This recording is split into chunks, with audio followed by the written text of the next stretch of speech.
Eu observei atentamente os valores desse movimento no vídeo. São palavras que podem nos transformar se nós levarmos isso a sério, com toda a consequência necessária, né? Desde empatia até convergência, são questões para a democracia brasileira.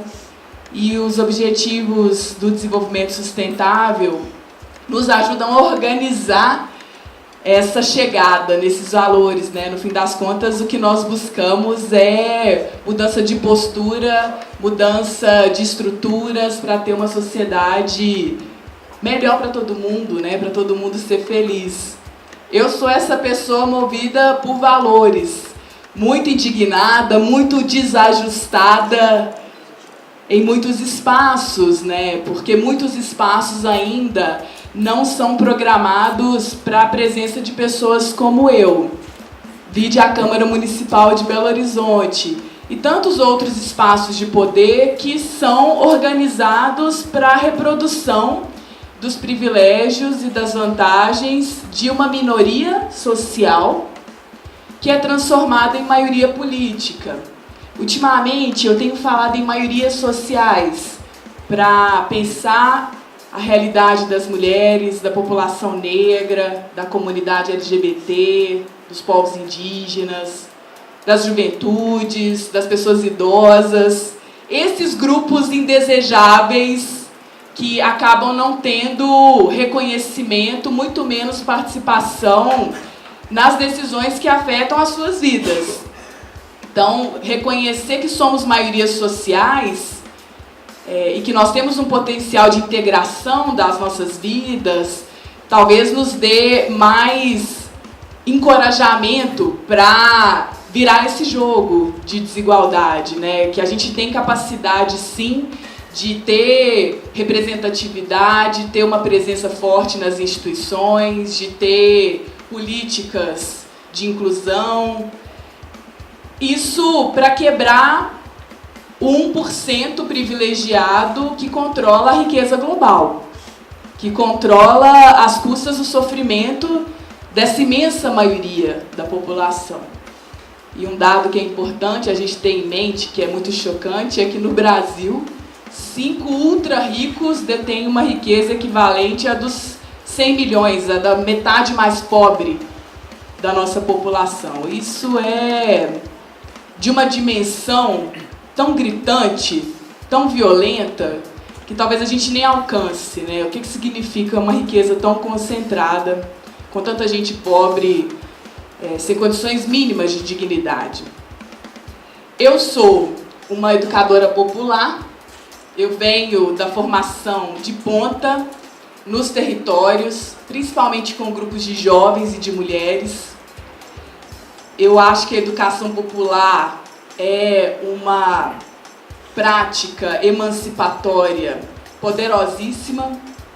Paulo Freire e tantas outras educadoras populares, que sequer são conhecidas e nomeadas, nos inspiram a fazer dos encontros esse espaço de reconhecimento entre nós, de aprendizado mútuo, de pensar juntas como é que nós vamos intervir na nossa realidade. No pequenininho mesmo, né? Porque as instituições são também reflexo desses microcosmos da nossa convivência. E a gente precisa ter ciência da diferença que nós podemos fazer nesse pequenininho, porque senão a gente tem uma sensação de impotência em relação às grandes instituições. E as grandes instituições vão ser transformadas à medida em que houver um enraizamento dessas práticas coletivas nos territórios, nas comunidades. E isso tem uma força muito grande que às vezes é subestimada. Eu sou uma acadêmica também, eu fiz ciências sociais, depois fiz um mestrado em ciência política no UFMG, estudei gênero e igualdade no intercâmbio em Barcelona, e essa minha formação sempre foi concatenada com a minha vivência de luta, às vezes de forma conflitiva. Eu sofri muito na minha trajetória acadêmica, porque tradicionalmente as universidades também não foram programadas para pessoas como eu, Só muito recentemente que pessoas como eu chegaram nas universidades brasileiras. Isso foi fruto de uma política pública pensada, planejada, que teve limites, teve contradições, mas representou um avanço tremendo. Não é à toa que o golpe contra a democracia, na perspectiva que eu tenho, junto com muitos movimentos sociais e lutadoras, tenta barrar esses pequenos avanços que nós tivemos. A inclusão de estudantes pobres, negros e negras, de origem popular na educação superior, tem um potencial revolucionário que incomoda aquela minoria privilegiada. E a minha formação acadêmica foi para discutir temas como participação democrática, a inclusão desses grupos minorizados politicamente, mas que são maiorias sociais, e pensar como que a democracia pode ser ampliada. E o tema da minha dissertação de mestrado era como ampliar os limites do Estado. E agora, nessa conjuntura de avanço do autoritarismo, de ruína das instituições democráticas, a gente vê como que a gente estava até num otimismo de expansão dos limites inclusivos e vem toda essa violência sobre nós por meio de uma ação organizada nas instituições controladas por essa minoria social. E agora eu sou uma vereadora em Belo Horizonte, né? Vim de uma campanha coletiva construída com muitos movimentos sociais que tem, por princípio, confluência máxima das nossas lutas feministas, antirracistas, por direito à moradia, pelo carnaval de rua, por mobilidade urbana, numa interseccionalidade, como nós dizemos, né? Um atravessamento das lutas, porque não há luta que não seja conectada à outra.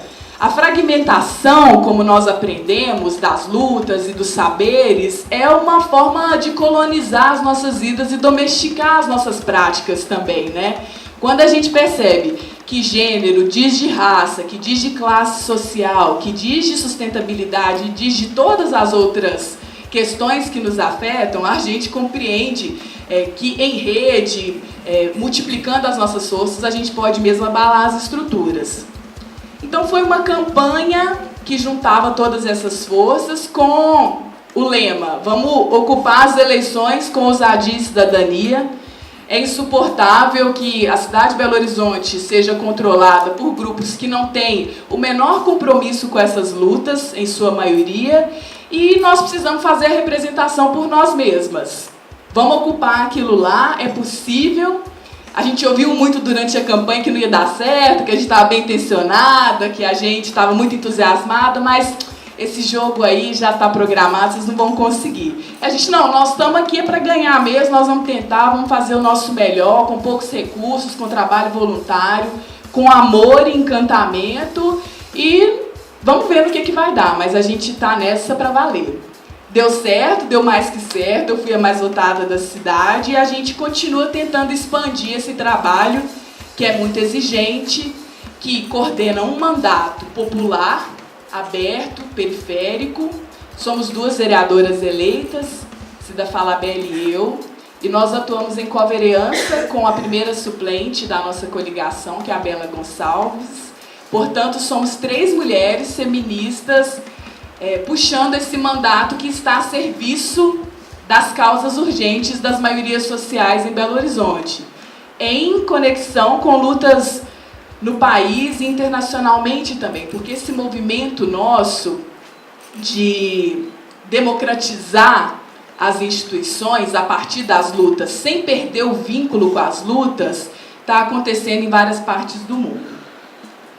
Essa discussão de gênero e sustentabilidade, eu vejo uma raiz comum, assim. Eu sou uma feminista negra e nos feminismos negros nós discutimos o bem viver como um fundamento da transformação e um fundamento de condições da vida vivível. A sustentabilidade, que passa a ser incorporada muito recentemente na agenda pública, para nós está na origem. Não é possível falar de inclusão das mulheres, de enfrentamento à violência machista, de enfrentamento ao racismo sem entender como cuidar dos bens comuns da coletividade. Como é que nós vamos quebrar esse modelo predatório de desenvolvimento, aspas, que saqueia os recursos da coletividade e gera tanto sofrimento se nós não falarmos das relações mais imediatas.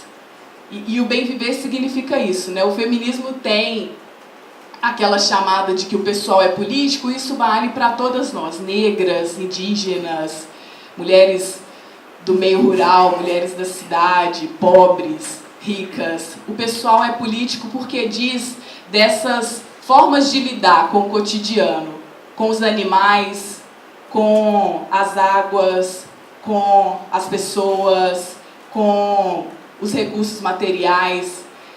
E eu só acredito num feminismo que consiga mover a sociedade toda para que ninguém sofra. E eu sou vegana também, tem esse detalhe. No veganismo, a gente tem uma percepção de que o bem-estar das pessoas não pode ser às custas dos maus tratos e do sofrimento dos animais. E aí é uma outra discussão que eu acho que cabe também no feminismo negro e nessas perspectivas descolonizadas, de como que nós vamos conviver reconhecendo outras criaturas não humanas também em condição de igualdade, de respeito, de amor pleno, né? Essa é uma super discussão. Mas eu quero comentar, não sei se eu tenho mais tempo assim, para finalizar, uma situação muito constrangedora que nós vivemos hoje, chegando aqui no prédio. Na entrada do elevador, e tinha uma senhora branca, também aguardando, e quando chega o elevador, abre o elevador do meio, é um elevador de serviço, e tinha um adolescente negro como ascensorista. E essa senhora se recusa a entrar no elevador, fala, elevador de serviço? Aí ele fala, não, vem, pode vir. Aí ela entra, muito contrariada, e fala assim, pessoa, tal andar, de forma muito ríspida.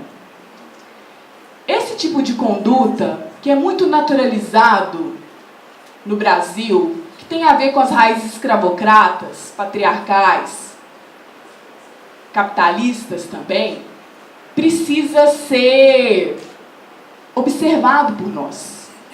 E precisa ser evidenciado no nosso debate público. Nós não podemos normalizar esse tipo de comportamento. Né? O movimento negro já falou tanto, o elevador social é uma metáfora da Casa Grande e da senzala no nosso país. Né? Como é que essas desigualdades são reproduzidas. Eu queria só complementar que ele não era nem assessorista, porque nesse prédio não tem assessorista.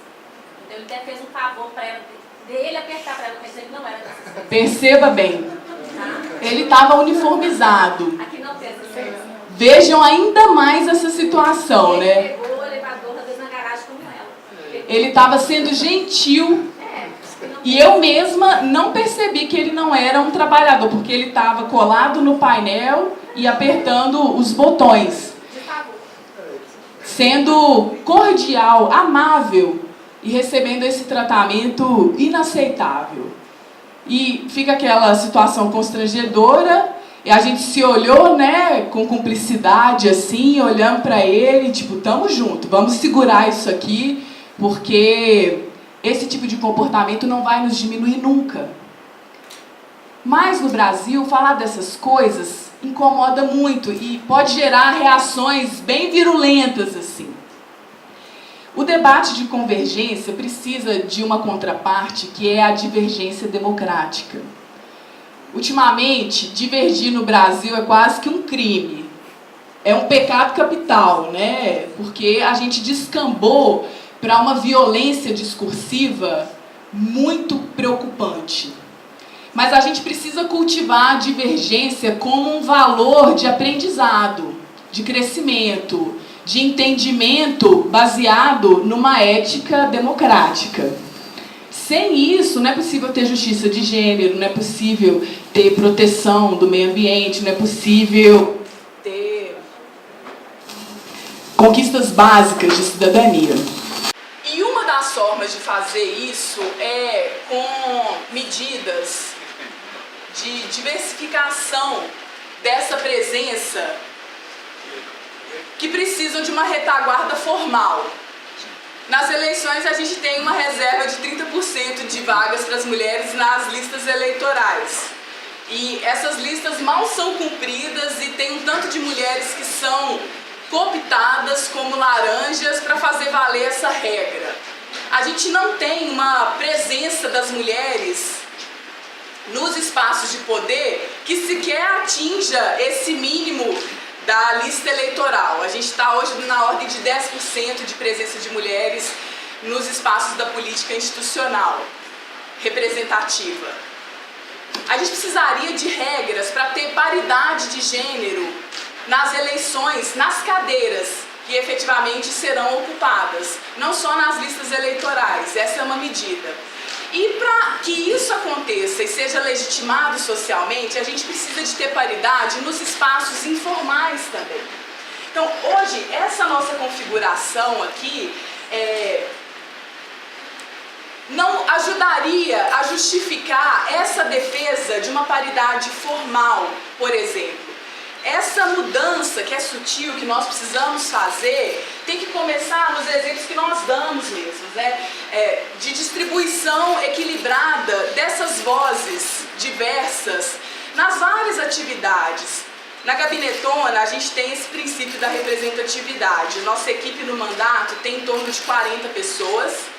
Dessas, 25 somos mulheres, 24 somos pessoas negras, 15 somos pessoas LGBT, 4 são moradoras de ocupações urbanas, uma mulher indígena, e essa diversidade não é só uma questão de presença, é a garantia de que essas agendas e perspectivas de vida vão ser contempladas no nosso debate, na nossa construção coletiva.